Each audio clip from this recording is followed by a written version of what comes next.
Olá, começamos mais uma edição do programa Câmara em Pauta, hoje debatendo o Marco Legal da Inteligência Artificial, um projeto de lei que está em tramitação no Senado Federal. Um tema que remete muita gente à ficção científica, a robôs, mas que pode estar muito mais perto do nosso cotidiano, seja pelas redes sociais, aquele aplicativo de trânsito, ou também um chat de atendimento de uma loja. Para discutir a regulação desse setor, nós recebemos o Fabrício da Mota Alves, que é o advogado especialista em direito digital e membro da Comissão Especial de Juristas que participou da elaboração desse anteprojeto no Senado. Também recebemos o Rafael Cobb, que é pesquisador do Instituto Avançado de Inteligência Artificial, e a Paula Guedes, que é pesquisadora da Associação Data Privacy Brasil, que faz parte da ONG Coalizão Direitos na Rede. É um prazer receber todos vocês aqui na TV Câmara. Eu queria começar com o Rafael e pedir para você apresentar brevemente o que é o Instituto e também definisse esse conceito de inteligência artificial, onde é que ela é utilizada, que nem sempre a população tem tanta familiaridade, né? Ok, obrigado, pessoal. Então, o Instituto Avançado de Inteligência Artificial é uma organização sem fins lucrativos, fundada final de 2019, começo de 2020, e o intuito do Instituto é construir uma ponte entre o meio privado e a academia. Tá? Então, tu sabe que existe um pouco de desconfiança que vai nos dois sentidos, tanto por parte das universidades quanto por parte das empresas. E a ideia do Instituto é encontrar esses projetos que sejam de interesse mútuo, tá? E que, de preferência, tenham algum impacto socioeconômico positivo. Então, a ideia do Instituto é essa. Hoje em dia, a gente conta com mais ou menos 70 pesquisadores de universidades pelo Brasil inteiro, mais ou menos 14 universidades filiadas, ou laboratórios nacionais e até algumas empresas. A ideia é expandir isso, não ficar confinado bom, a gente tem uma concentração grande do pessoal em São Paulo, mas a ideia é não ficar confinado a isso. Temos institutos fora de São Paulo também, filiados, e em algum momento, bom, procurar oportunidades para expandir o mundo. Tá, agora que eu apresentei o Instituto, deixa eu falar um pouco do que é inteligência artificial. Tá, então, é um conceito que bom, é um conceito bastante antigo. Tá? As primeiras definições, elas vêm, tipo, para antes dos anos 50. E a ideia é que a gente consiga fazer com que os computadores mimetizem o nosso processo, algum aspecto do nosso processo cognitivo. Tá? Quer seja construir um plano automático, quer seja raciocinar sobre determinadas condições lógicas, quer seja buscar padrões dentro de um conjunto gigantesco de dados. E, em especial, essa última definição é o que é bem condizente com o que convencionou-se hoje em dia chamar de inteligência artificial, que muitas vezes se refere a um conceito que chama aprendizado de máquina, que é justamente a ideia de você entregar para a máquina um conjunto de dados para que a gente consiga, de repente, construir um plano automático de, sei lá, de onde construir a melhor estação de metrô que vai melhorar o tempo de deslocamento das pessoas, tá? Então, é uma área bastante vasta, bastante mesmo. Não se resume somente ao aprendizado de máquina, mas o aprendizado de máquina é o que, hoje em dia, é o que há de mais popular. E principalmente nessas eras dos modelos de linguagem gigantescos, como o ChatGPT, entre outros, tá? A técnica básica que é utilizada é essa: é simplesmente você entrega para a máquina um conjunto de dados gigantesco, e aí é que está a diferença da inteligência artificial que a gente tem hoje para o que foi no passado, a disponibilidade no conjunto de dados, e você entrega para a máquina esse conjunto de dados e ela procura essas correlações, essas características, esses padrões, tá? Para que uma determinada tarefa seja executada dentro de um valor de expectativa. Então, a gente tem que ter aí uma métrica para dizer quão bom uma determinada solução ela é. Então, a gente precisa também ter essa ideia de métrica. Tá, eu acho que eu bom, falei bastante, mas como é uma área bastante vasta, eu poderia passar horas só falando sobre o conceito, nem sobre as técnicas em si. Tá, mas, em resumo, é mais ou menos isso. Tá certo. Fabrício, também queria agradecer a sua participação com a gente aqui na TV Câmara. E você participou ativamente da elaboração desse anteprojeto no Senado. Eu queria que você contextualizasse para a gente um pouquinho em que pé está o projeto, porque houve outras tentativas de aprovação de uma regulamentação. E como é que foi o processo de elaboração desse projeto que a gente tem agora no Senado, do marco? Quais princípios nortearam esse texto? Perfeito. O trabalho todo, na verdade, a gente precisa apenas compreender que a Câmara dos Deputados ela já avançou muito nesse debate, né? Havia um projeto preponderante na Câmara tramitando, que é o PL 21, que tem como autor o deputado Eduardo Bismarck. Esse projeto foi aprovado na Câmara, houve todo um trabalho, um debate inicial nessa fase do processo legislativo. Esse projeto foi, então, encerrado, concluído o debate nesse momento, nessa etapa do procedimento, e foi encaminhado ao Senado. A partir do momento que o Senado recebeu o PL 21, o Senado, através do interesse dos senadores ali presentes, em particular do senador Eduardo Gomes e do presidente da Casa, o senador Rodrigo Pacheco, o Senado entendeu que havia uma necessidade de se debruçar um pouco mais tecnicamente sobre o assunto, e com isso surgiu a proposta da criação de uma comissão temporária de juristas, que foi formatada com 18 membros, relatada pela professora Laura Schertel Mendes e presidida pelo ministro do STJ, Ricardo Vilas Boas Cueva.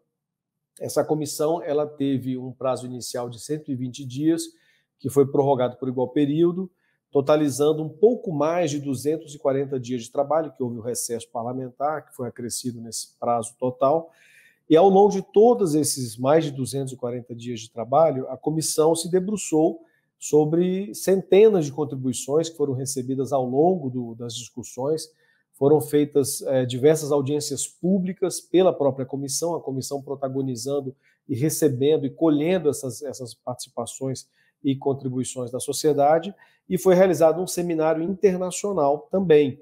Então, ao fim de toda essa fase inicial de recebimento das contribuições, houve uma etapa de debruçamento sobre o debate. E com isso, todos os juristas envolvidos dividimos o trabalho em segmentos temáticos, e a partir dessas segmentações temáticas foi elaborado um debate um pouco mais amplo, que culminou em um relatório que atingiu mais de 900 páginas, um relatório extremamente denso, bastante descritivo, porque ele reúne informações não somente do debate técnico, mas também informações contextuais, e com isso foi apresentado, então, esse relatório com uma proposta, uma minuta. Essa minuta foi recebida pelo presidente Pacheco e foi apresentada como um projeto de lei. E em que pé que nós estamos hoje no Senado Federal? O projeto de lei 2338 de 2023, que é o projeto de lei que o senador Pacheco apresentou como autor, absorvendo essa sugestão da comissão, é um projeto que hoje tramita de forma apensa, né? Ele foi reunido com outras proposições legislativas que já existiam no Senado, entre elas o próprio PL 21, que veio da Câmara dos Deputados, do deputado Eduardo Bismarck, e foi reunido para serem analisados de forma conjunta por uma recém-criada comissão, criada agora no mês de agosto, uma recém-criada comissão especial, temporária, de inteligência artificial. Essa comissão ela tem a relatoria do próprio senador Eduardo Gomes e ela é presidida pelo senador Carlos Viana, lá de Minas Gerais. E com isso, a comissão vai agora apresentar um plano de trabalho, deve apresentar um plano de trabalho, deve se debruçar sobre essa questão ao longo do tempo. Ela tem 120 dias de duração, é uma comissão temporária, e ela vai, enfim, concluir uma avaliação especializada, temática, sobre inteligência artificial no Brasil. Vai avaliar tanto o projeto de lei da Câmara, como os demais projetos de leis que foram apresentados no Senado, inclusive esse próprio PL 2338 de 2023.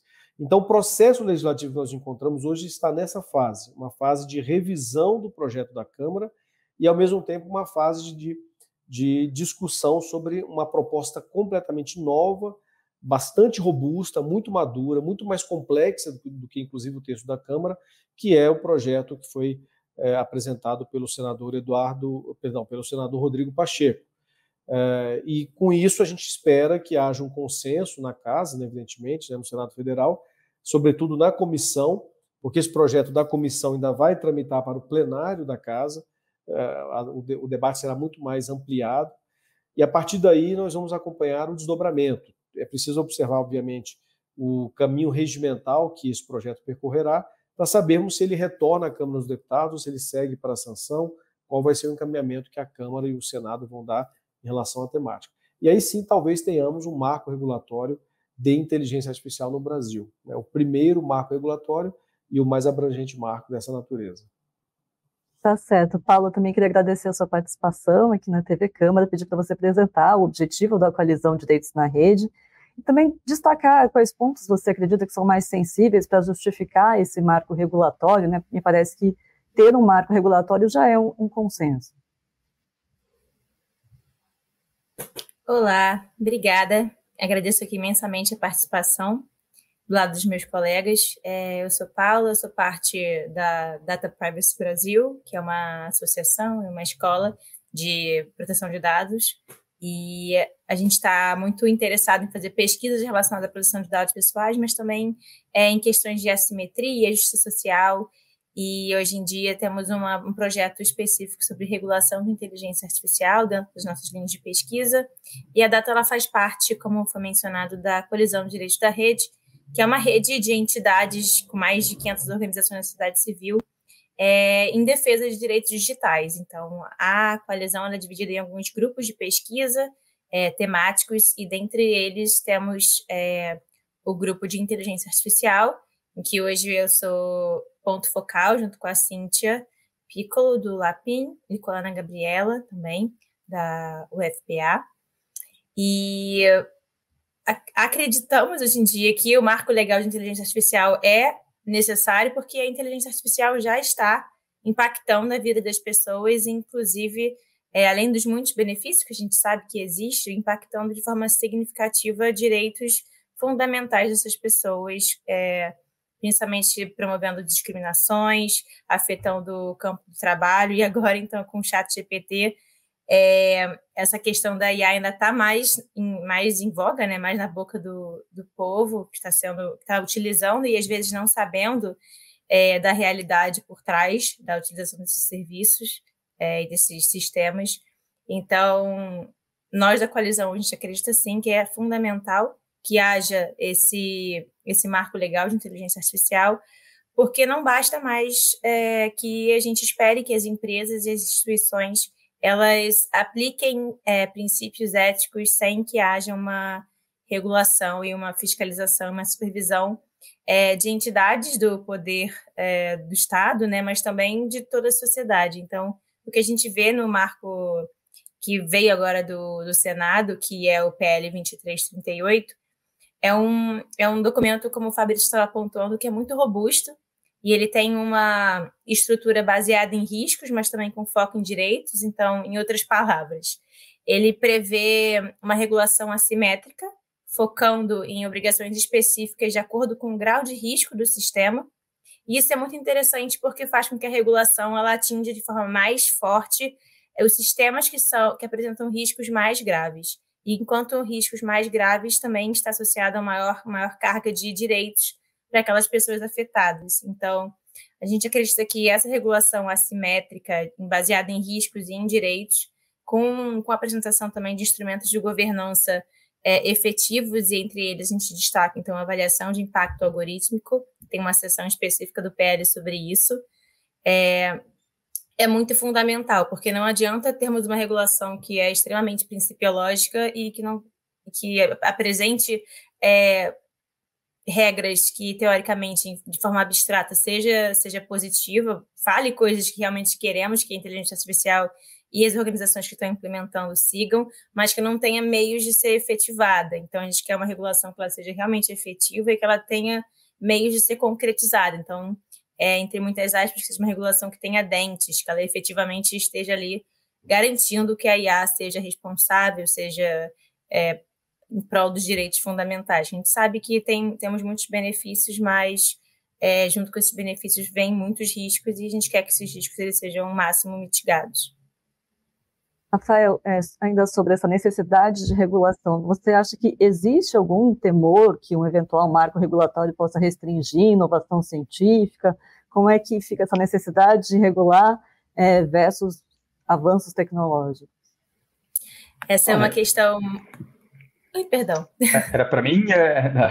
Podem falar, a gente ouve o Rafael, depois ouve a Paula também. Paula, pode ir na frente, pode começar. Não, pode ir, eu que não ouvi aqui o seu nome, não tem problema nenhum. Tá. Então, eu acho que o medo de que uma superregulação, ele em algum nível, ele reduza um pouco do avanço científico, é um medo que, é um medo que existe. Muitas vezes ele é infundado e vem, na verdade, da natureza das pessoas não conhecerem o texto mesmo, ou mais do que isso, né? Existe aquela coisa a ciência ela deve progredir acima de qualquer coisa, o que não faz muito sentido, que nos dias de hoje, se você prossegue fazendo ciência sem responsabilidade, o resultado ele pode não ser um dos melhores. Então, sim, mesmo que eventualmente ocorra de se restringir a algum avanço científico, se isso for em detrimento de um avanço humanitário, eu acho que é perfeitamente justificável, tá? Então, acho que a responsabilidade da ciência e a responsabilidade de quem faz ciência é muito grande. Então, ela tem que se estender também em nível de sociedade. Então, eu não posso fazer ciência em detrimento do bem-estar da sociedade, ou alguma coisa nesse sentido. No geral, esse nem acaba sendo... Eu acho que existe esse medo, mas eu acho que a chance de alguma coisa nesse sentido acontecer ela é bem baixa, porque... Bom, pelo menos falando dessa área, não existem muitas pesquisas que sejam destinadas a infringir algum direito civil, alguma coisa desse sentido. Eu acho que o que acontece é o uso que você faz da tecnologia que é desenvolvida. E eu acho que aí é que entra o poder que o Estado tem que exercer. E com a regulação é isso. Não é que a ciência ela não pode se desenvolver, mas o fruto da ciência ele tem que ser usado com responsabilidade. Então, e a gente sabe que a história mostrou para a gente isso, e a falta de regulação em alguns momentos causaram algumas catástrofes com os avanços científicos que também nos trouxeram muitos benefícios. Então, eu acho que é o uso responsável do avanço científico que é o mais importante. Tá certo. A Paula quer fazer um comentário? Eu acho que eu estou bem alinhada com a resposta. Na verdade, o que eu ia falar naquele outro momento era só que tem uma falsa premissa, né, de que a regulação ela estaria em oposição à inovação, e, na verdade, não é isso que a gente quer. A gente quer que haja inovação, que o Brasil realmente seja um polo de inovação de inteligência artificial, mas que essa inovação ela venha junto com uma responsabilidade. Então, a gente quer uma inovação responsável, que não seja uma inovação que esteja aí a qualquer custo violando direitos fundamentais. Então, inclusive, a gente consegue ver até do próprio ordenamento jurídico brasileiro na questão do Código de Defesa do Consumidor, por exemplo, em que, quando ele foi criado, a gente via muitos casos de liquidificadores explodindo, produtos explodindo e questões que violavam realmente até a integridade física dos consumidores. E depois do CDC, a gente vê que os produtos são muito mais seguros, né? Então, o que a gente quer com a IA é no mesmo sentido, de que haja essa regulação e que essa regulação ela esteja alinhada à inovação, mas que essa inovação traga benefícios, seja responsável para os direitos das pessoas, e aqui principalmente para as pessoas no que tange a grupos vulneráveis. Tá certo. A gente vai fazer um pequeno intervalinho, mas a gente volta e a gente vai ouvir também o Fabrício sobre esse tema. Está passando o nosso tempo aqui, então a gente volta daqui a pouquinho com mais Câmara em Pauta, falando sobre inteligência artificial.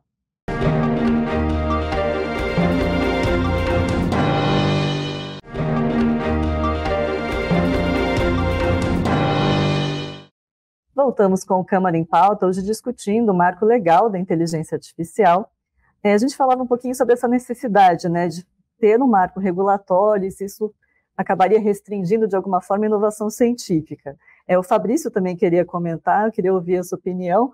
Acho que os outros dois convidados concordaram, né, que essa premissa seria uma premissa falsa. Isso.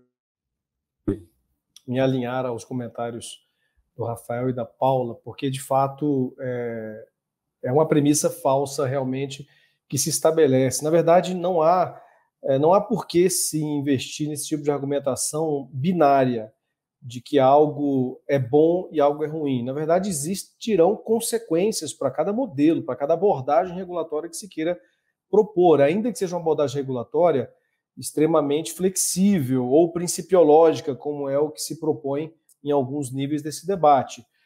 Não vou dizer que isso seja positivo ou negativo, simplesmente haverá consequências, e as consequências elas podem ser maiores ou menores para o cidadão.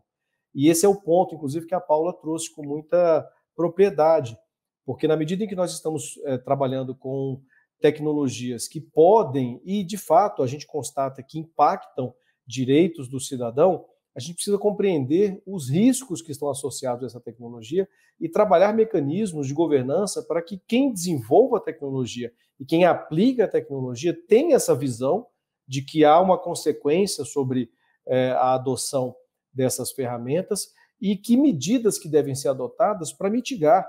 Não necessariamente estamos propondo aqui uma proibitividade generalizada, muito pelo contrário, o que se está propondo é uma transparência, é um caminho de maior segurança, não só jurídica, até mesmo segurança tecnológica. Como a Paula falou, no início, no Código de Defesa do Consumidor, você tinha ferramentas que explodiam e você tinha, de fato, um uso muito inadequado de diversas outras.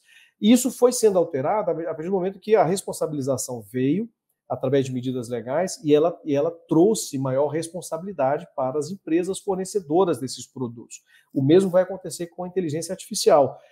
Haverá mais responsabilidade desde a concepção da ferramenta até a sua aplicação, a sua adoção para as diversas necessidades ou soluções que a sociedade tenha sobre essa proposta.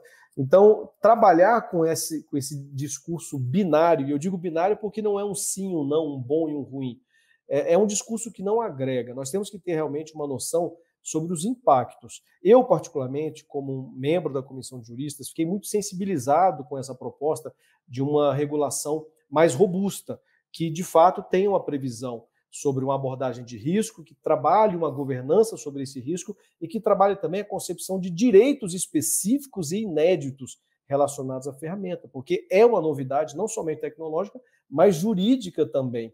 E a gente precisa, de fato, enfrentar isso para que haja uma conscientização social desde o desenvolvedor até aquele usuário final, que é o que o marco regulatório propõe chamar de pessoa afetada pela inteligência artificial, porque ela nos afetará em graus diferentes e medidas diferentes. Um dos pontos também que... Eu posso só comentar claro, em cima pode. disso? Não, eu ia só falar que, assim, e também, tipo, fazer alguma espécie de regulação num meio em que é tão dinâmico. Por exemplo, quando começou-se a discutir a ideia de regulação, não existia ainda os modelos de linguagem tão grandes como ChatGPT, essas coisas. Então, eu li o texto e eu achei bem interessante essa abordagem baseada nas pessoas que são afetadas. Então, você centra a questão na pessoa, nos possíveis afetados e não na tecnologia em si. Eu acho até que isso conversa um pouco com a sua pergunta, se eventualmente isso vai brecar, vai frear o desenvolvimento tecnológico. Eu acho que quando você centra a coisa nos usuários que são afetados, para mim me parece uma solução boa. A cada ano você tem a próxima grande coisa na área de inteligência artificial e revoluções são feitas com a velocidade que a gente não via fazia muito tempo. Então, só vou dar meus cumprimentos, porque essa ideia de centrar nos afetados, ela é uma coisa bem interessante. É uma abordagem interessante para um problema, para você não focar na tecnologia, que a tecnologia, daqui que você passe o texto, a tecnologia que está listada no texto, ela já nem existe mais. Paula, você estava comentando também, logo no início, essa preocupação social que a ONG também tem a respeito da inteligência artificial, de preocupação com discriminação. Eu queria que você comentasse um pouquinho mais sobre isso, porque a gente sabe que a tecnologia muitas vezes também é desenvolvida por um recorte muito específico da sociedade, em termos até de gênero, de condição social, de cor. Como evitar que a inteligência artificial tenha esse viés também, que ela seja discriminatória, e tem essa preocupação no texto, né, no projeto de lei, mas eu queria que você falasse um pouquinho desse tema. Obrigada pela pergunta. Realmente, nos últimos anos, a gente vê já diversos casos comprovados, inclusive por relatórios, pesquisas, etc., sobre algumas práticas e alguns usos de inteligência artificial que geram, sim, resultados discriminatórios. E aí, a gente fala aqui de reconhecimento facial, que falha, principalmente afetando pessoas de pele negra e mulheres, pessoas não binárias, transexuais. Então, a tecnologia ela tem essa tendência discriminatória em alguns contextos, afetando especificamente alguns grupos vulnerabilizados. Isso é uma questão essencialmente sensível quando a gente fala de forma mundial, mas especificamente no Brasil, no contexto de sul global também, porque a gente vê que a tecnologia ela é majoritariamente construída no norte global, então Europa, nos Estados Unidos, com os dados talvez daquele contexto e aplicada aqui no sul global e tem essa grande questão de produção de vieses discriminatórios. E acho que o texto da comissão, que agora se transformou no PL 2338, ele tenta, sim, atacar essas questões, e aqui o foco vai principalmente para algumas questões. Então, primeiro, tem a previsão específica de discriminação, tanto discriminação direta como indireta, e aqui a gente usa até uma definição que foi tirada da Convenção Internacional que o Brasil assinou sobre discriminação. Então, é um marco muito interessante que esteja no projeto de lei, e, além disso, tem o direito à não discriminação, que já estava previsto também em outras regulações que o Brasil possui, como a Lei Geral de Proteção de Dados, mas aqui a gente vê uma carga ainda mais intensa, porque tem o princípio da discriminação, da não discriminação, né? E também o direito à não discriminação, e também a conceituação ali no início do projeto sobre discriminação e discriminação indireta, que acho que são questões muito relevantes para o contexto brasileiro também. E outro ponto que é essencial é que nos próprios elementos de análise da avaliação de impacto algorítmico também há a previsão de que quem está ali efetuando essa avaliação faça o estudo prévio de como esse sistema ele pode impactar significativamente alguns grupos, e em especial grupos vulneráveis. Então, eu acredito que esses são primeiros passos bem importantes que se essa regulação passar, que eu espero que sim, vai trazer de positivo para o cenário brasileiro. Mas acho que, além disso, a gente também tem que pensar, para além da legislação, em como o Brasil pode também começar a ser um polo de produção de tecnologia e colocar as pessoas que são afetadas na discussão. Então, quando a gente ouve também, em termos de participação pública, nesses processos de governança, as pessoas que são efetivamente impactadas, a gente tem mais mecanismos de saber como mitigar essas discriminações de forma prévia, né? Então, acho que eu poderia sair falando aqui muito sobre isso, mas eu recomendo também a leitura de pesquisadores como Bianca Kremer, Nina da Hora, Tarcísio Silva, estão ativamente pesquisando sobre essas questões, e vale muito a pena ouvi-los e lê-los, e acho que o projeto ele avança bastante nessas questões, mas acho que ainda podemos avançar um pouco mais em relação a isso. Rafael, um outro aspecto que está presente também no marco regulatório é com relação à necessidade de transparência, né? Seja transparência em termos de algoritmo, de método de pesquisa. Eu queria que você falasse um pouquinho sobre isso, mas a gente sabe que as ferramentas de inteligência artificial foram popularizadas, estão muito mais presentes no nosso cotidiano, mas o método ainda é muito distante da população, né? Como que a população, teremos transparência, mas como que a população vai entender essa transparência? É preciso também uma educação digital para a população? Sim, não, sem dúvida, esse é um tópico que a gente deveria estar falando sobre isso em nível de ensino infantil, tá? Porque a gente tem que preparar as crianças, porque vão lidar com esses sistemas, já lidam desde hoje e elas vão crescer, e essa vai ser a realidade delas. Então, assim, como quase todo problema complicado, a gente parte da premissa de que as pessoas elas têm que ser educadas nesses aspectos. Então, principalmente, eu acho que não somente isso, como eu tenho notado também uma mudança de direcionamento no mundo da pesquisa mesmo na área de inteligência artificial, porque muito se fez no começo, assumindo que os modelos que você cria de inteligência artificial, eles têm que dar respostas corretas, e aí a gente volta para a questão de eu preciso ter uma definição do que seria correta, tá? Mas esses modelos eles eram criados para dar as respostas corretas, sem me preocupar em explicar como que ele chegou nessa resposta, e aí eu vou colocar entre aspas, correta. E eu tenho visto uma mudança de foco entre os pesquisadores. Hoje em dia, muitas vezes é preferível que o seu algoritmo nem sempre apresente os melhores dos resultados, mas que ele consiga você consiga depurar qual que é o processo decisório que ele tomou, tá? Então isso eu tenho visto e eu acho que o mundo acadêmico ele está um pouco alinhado nessa direção. Então, vista essa mudança, essa mudança para esse foco na IA explicável, tá? Então, utilizar e criar modelos que a gente consiga explicar o porquê da tomada de decisão. Eu acho que sim, é importantíssimo isso. Fabrício, também queria te ouvir sobre esse tema. E o Marco, o projeto do Marco, ele prevê, em caso de descumprimento de regras, seja nessa questão de transparência, de discriminação, ele prevê uma série de sanções. Eu queria que você falasse um pouquinho sobre isso e também como funcionariam essas sanções, especialmente com relação a grandes empresas de capital estrangeiro. É possível você ter, de fato, uma sanção aqui no Brasil? Como é que fica a legislação nesse sentido de punição a empresas que às vezes não têm nem sede aqui no Brasil?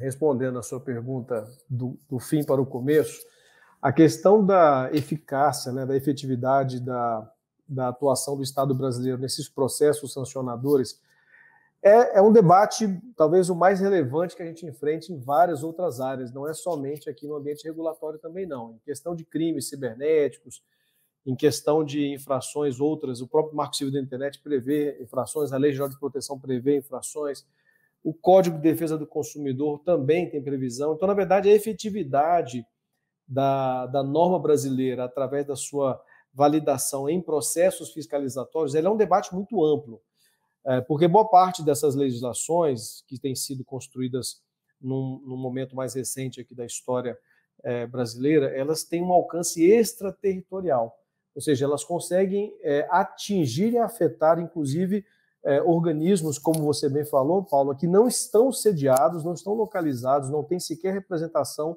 no Brasil, no território nacional. Evidentemente que o judiciário é capaz de aplicar as sanções, os órgãos reguladores administrativos são capazes de aplicar as sanções, mas a efetividade do recolhimento de eventuais multas ou a própria eficácia dessa punibilidade, ela é bastante mitigada em função de uma questão de soberania nacional. Nós não conseguimos alcançar algumas dessas empresas, mas há instrumentos para impedir o seu funcionamento no Brasil e isso tem sido aplicado em outras áreas. Agora mesmo no processo eleitoral do ano passado, houve esse mesmo debate em relação ao funcionamento de redes sociais, que também não tinham representação no Brasil, e o Estado brasileiro, através do Poder Judiciário, conseguiu se fazer presente para a aplicação desse tipo de penalidade e, sobretudo, para a eficácia das suas decisões. Então, isso, de fato, é um debate muito complexo e que não será solucionado nem nesse projeto de lei, porque o projeto sequer trata do alcance dessas decisões, ele trata, sim, de um regime de responsabilidade administrativa, como você falou, Paulo, ele possui previsão de punições, tem lá sanção de multa, sanção de advertência, sanção de proibição de participação em sandbox regulatórios, etc., etc., mas a eficácia disso é um debate mais amplo, talvez um programa dedicado a isso seria mais conveniente. Mas, de fato, a previsibilidade, a previsão de um regime de responsabilidade administrativa é fundamental, porque nós estamos tratando, de novo, de uma regulação de tecnologia que tem uma afetação profunda sobre a vida do cidadão. Então, a eficácia dessa norma, ela precisa ser garantida por incentivos adequados. Esses incentivos são as punições. As punições, elas não são nada além disso, elas são incentivos para a conformidade, elas são incentivos para que as organizações cumpram a lei, que elas se vejam mobilizadas a cumprir a legislação, porque se não as cumprir, elas serão punidas, serão responsabilizadas. Então, essas sanções elas têm uma finalidade basicamente pedagógica.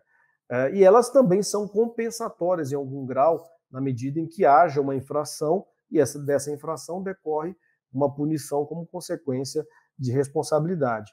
Mas o fato é que eu sou 100% favorável à previsão de um regime sancionatório. Apenas temos um desafio a vencer em todo esse debate no Congresso Nacional. É a definição da autoridade competente para a aplicação dessas sanções. Definimos as sanções, tem um regime sancionatório, definimos também quais são as sanções, né, quais são as competências, mas não conseguimos definir efetivamente quem vai aplicar. Esse debate tem que ser vencido, tem que ser enfrentado, porque essa previsibilidade é fundamental para que haja um mínimo de segurança jurídica no próprio ecossistema regulatório. Então, enfim, debates para mais à frente.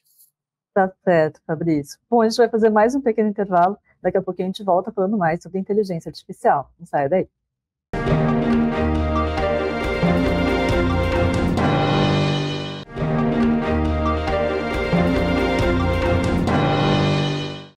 Voltamos com Câmara em Pauta, hoje debatendo o marco regulatório para a inteligência artificial aqui no Brasil. A gente falou um pouquinho sobre essa popularização do ChatGPT e uma preocupação que sempre surge quando a tecnologia avança, a automação avança, é com relação ao mercado de trabalho, né? A criação de imagens sons por inteligência artificial também gerou essa discussão sobre extinção de profissões, né? Eu queria ouvir de cada um de vocês, a gente pode começar pela Paula. Antigamente, essa preocupação de perder, de acabar com uma profissão, surgia mais com relação a profissões mecânicas, manuais, e hoje até os trabalhos intelectuais e também a criação artística estão em alerta com relação, não só ao ChatGPT, mas também essa criação de imagem e som. Queria que você falasse um pouquinho, Paula, de como é que você vê essa questão. Nós tivemos também agora greve nos Estados Unidos de roteiristas e atores. Como é que você vê esse dilema de tecnologia e criação artística? Essa é a grande pergunta de $1 milhão, né? mas, de fato, agora com o ChatGPT, a gente vê algumas questões intelectuais que antes a gente não achava que poderiam ser delegadas para a IA serem delegadas. Então, principalmente essas questões artísticas, de criação até de peças judiciárias. Eu ouvi recentemente de um pesquisador da Access Now dizendo que tinha um projeto de lei sobre inteligência artificial, se não me engano, até na própria Costa Rica, que foi criado pelo ChatGPT. Então, acho que essas questões elas são bastante problemáticas, estão em voga hoje em dia, porque o que o ChatGPT faz com as respostas que ele dá é criar uma aparência de que aquela resposta ali é verdadeira. E então acho que uma primeira questão que a gente deve se salientar, principalmente quando a gente pensa nos usuários, e aqui até separando um pouco da questão do direito autoral e das questões artísticas, mas esse primeiro contato dos usuários com o ChatGPT é até um pouco na pergunta que foi feita anteriormente em relação à educação. Então, o primeiro passo é você saber que você está lidando com uma ferramenta que não tem a verdade absoluta, que ela vai talvez pegar as informações que ela tem ali disponíveis e criar uma resposta que seja factível, que seja verídica, que aparente ser verdadeira para aquele usuário. Então, aqui que entra muitas questões em relação a até discurso de ódio e criação de mensagens falsas, porque nem tudo que sai como resposta é verdade. Então, eu acho que uma primeira questão que deveria ser salientada quando a gente fala desses usos de IA é em relação a isso. Então, acho que todas aquelas pessoas que usam, principalmente quando é utilizado em campos profissionais, é você saber com o que você está lidando, saber minimamente com o assunto que você está querendo tratar com aquela ferramenta, para que você possa ter a habilidade de saber se aquilo ali é verídico, se aquilo ali é verdade ou não. E eu acho que ainda é uma habilidade que está faltando e que deveria ser mais estimulada. E aí, quando a gente fala em IAs generativas, uma grande problemática que ela traz para a regulação é que ela a nossa regulação baseada em riscos ela é muito contextual. Então, você identifica os riscos, avalia, né, eventuais riscos a direito de pessoas impactadas e, a partir disso, você tenta graduar as obrigações de acordo com aquele risco. E nem sempre, a princípio, você consegue saber com o ChatGPT quais são os riscos relacionados. Então, quando a gente pensa em avaliações de impacto, é um pouco difícil que esses sistemas eles consigam fazer isso de forma prévia. Então, eu acho até um ponto que foi aqui levantado durante a nossa conversa, de pensar em outras formas de como a nossa regulação ela pode acompanhar o desenvolvimento da tecnologia. E acho que o PL 2338 ele traz algumas questões relevantes em relação a isso, que é, por exemplo, a possibilidade de uma eventual autoridade poder atualizar as IAs que seriam necessariamente obrigadas a realizar essa avaliação de impacto. E eu acho que eu talvez tenha extrapolado um pouco a questão do direito autoral e das questões artísticas, mas eu não podia não falar sobre essas questões também de educação e de que os usuários tenham conhecimento do que eles estão lidando. E nesse ponto a gente pode até falar do direito de saber que está lidando com uma inteligência artificial, então essa questão da transparência que é extremamente importante. E queria também ouvir os meus colegas, que talvez tenham mais questões a somar à discussão. Podemos quem gostaria de falar primeiro, Rafael?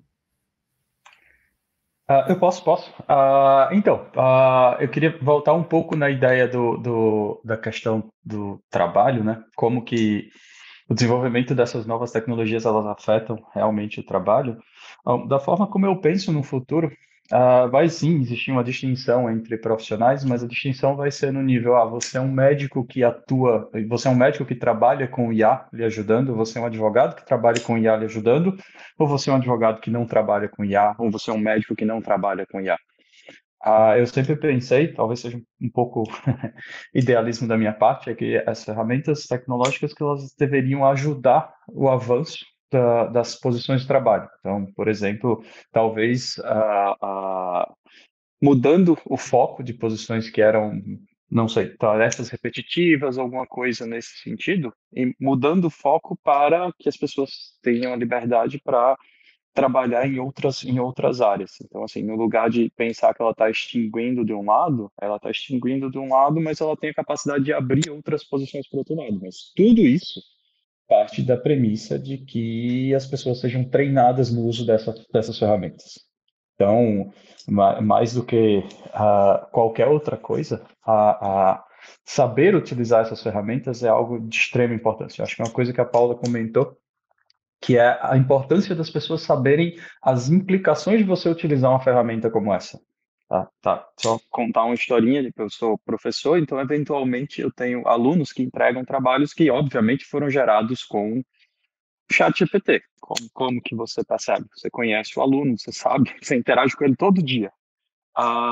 Mas aí, de qualquer forma, falta a distinção, na verdade, falta um pouco do aluno perceber que ele está usando uma ferramenta que, como a Paula falou também, ela gera a resposta que se assemelha mais com algo que seja real naquele contexto. Então, necessariamente, ele não passa por julgamento se isso é verdade ou não. Então, falta um pouco do discernimento do usuário, de saber, de julgar, não, beleza, o que sai dali não necessariamente é verdade, o que sai dali não necessariamente é bom, e isso parte muito da falta de treinamento das pessoas no que é um viés, tá? Sabendo que essas ferramentas, elas são construídas com viés. O viés, ele vem dos dados que são utilizados, como alguém já comentou também, por exemplo, boa parte dessas ferramentas são feitas no norte global. E aí você muda o contexto, muda para cá, e querendo ou não, essas ferramentas elas são construídas com viés. São construídas com viés do dado, elas são construídas com viés da pessoa que propôs um modelo. Então, eu acho que são coisas que têm que ser levadas muito em consideração. É o treinamento das pessoas para elas entenderem quais são as implicações de usar isso. E o impacto no mercado de trabalho, como eu disse, eu vejo uma sociedade em que eu vou ter profissionais que utilizam a ferramenta de inteligência artificial que vão ajudar no trabalho, vão dar resultados mais rápidos, resultados mais acurados, e aqueles profissionais que não vão usar. É mais ou menos como eu vejo. Fabrício, queria ouvir você também.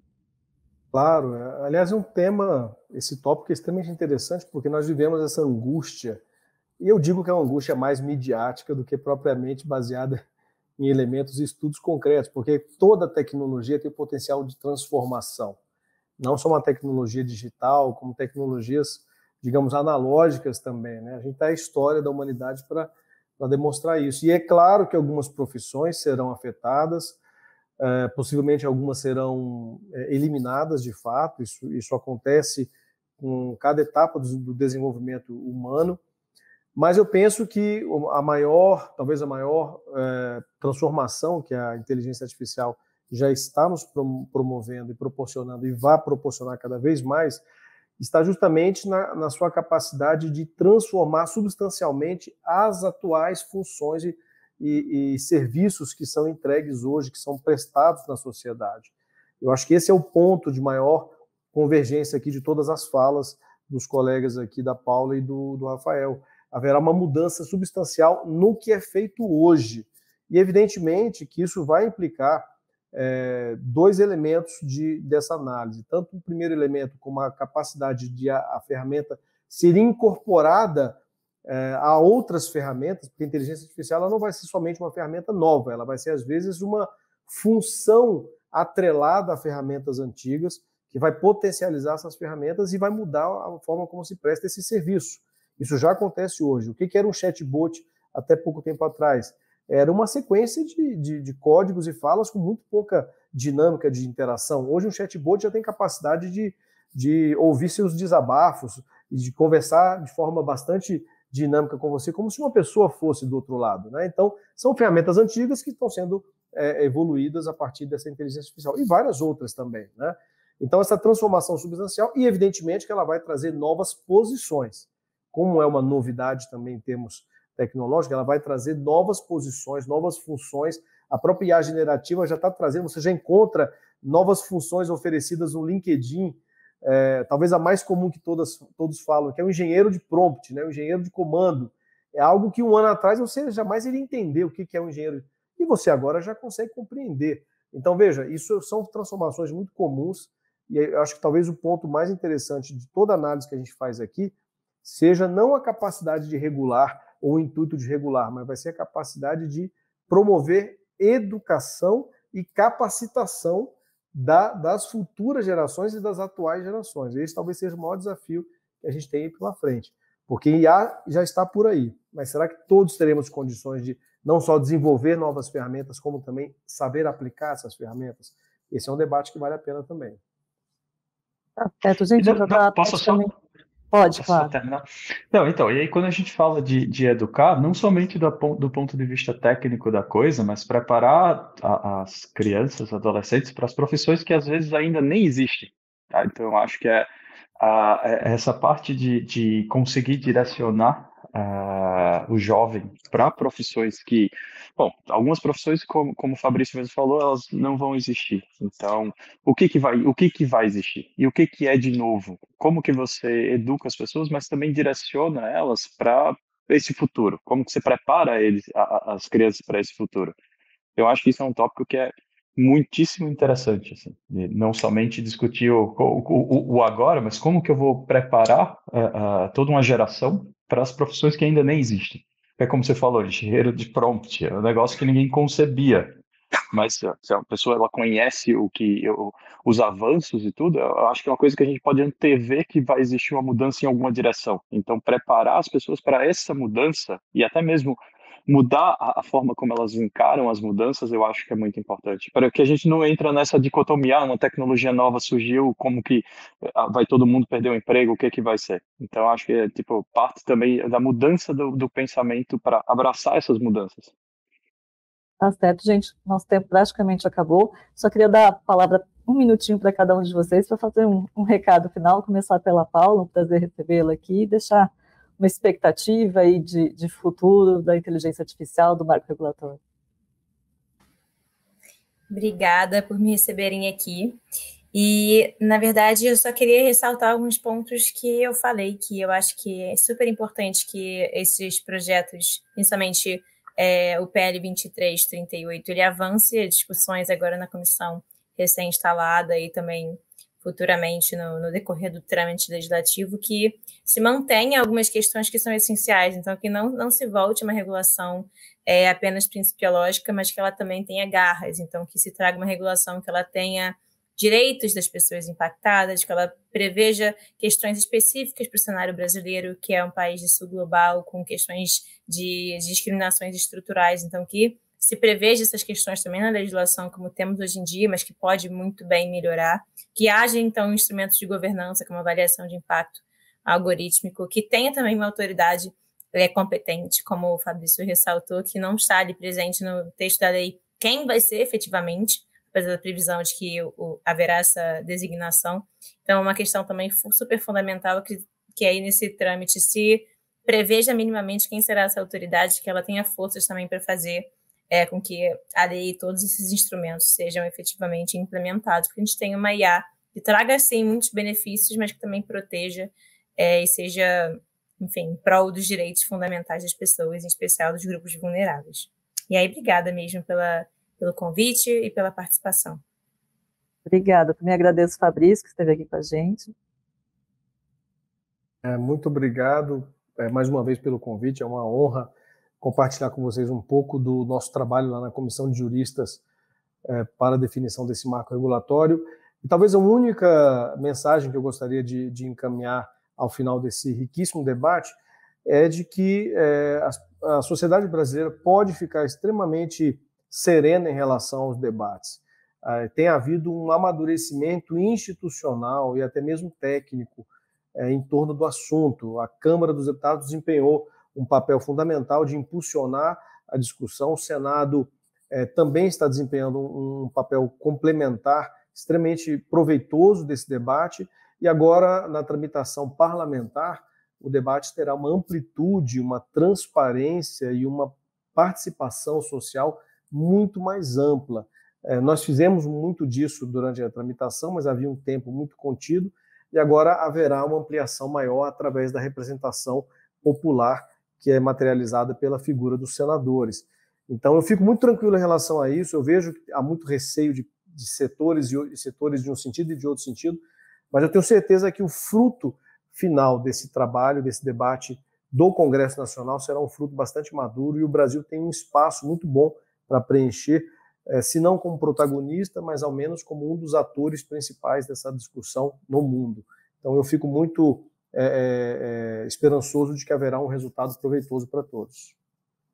Tá certo. Queria ouvir também as considerações finais do Rafael e agradecer a presença no debate de hoje. Primeiro, obrigado pelo convite. Realmente foi um debate bem produtivo. Eu queria só dizer que eu reconhecer que o Brasil, pensando em regulação e passando a legislações que vão nesse sentido, coloca o Brasil em linha com boa parte dos países que estão avançando a passos largos no uso de inteligência artificial e protegendo direitos civis. Enquanto a inteligência artificial ela é desenvolvida. Então, eu tenho certeza que, o texto pode não ser perfeito, mas nunca vai ser. O importante é que a gente está dando um primeiro passo. Na verdade, o primeiro passo já foi dado no passado, mas esse é mais um passo na caminhada na direção de conseguir utilizar esses avanços tecnológicos para que a gente tenha uma sociedade mais justa. Então, eu acho que isso é muito importante. E só para dizer novamente, obrigado, pessoal. E muito feliz de ver o Brasil caminhando na direção junto com outros países que estão também desenvolvidos nessa área de inteligência artificial e pensando nesses problemas junto com a gente. Tá certo. Eu agradeço a presença de todos. Esse foi o nosso Câmara em Pauta de hoje, que discutiu o marco regulatório da inteligência artificial. Muito obrigada também pela sua audiência em casa. A gente se vê no próximo Câmara em Pauta. TV Câmara Guarulhos, canal da cidadania.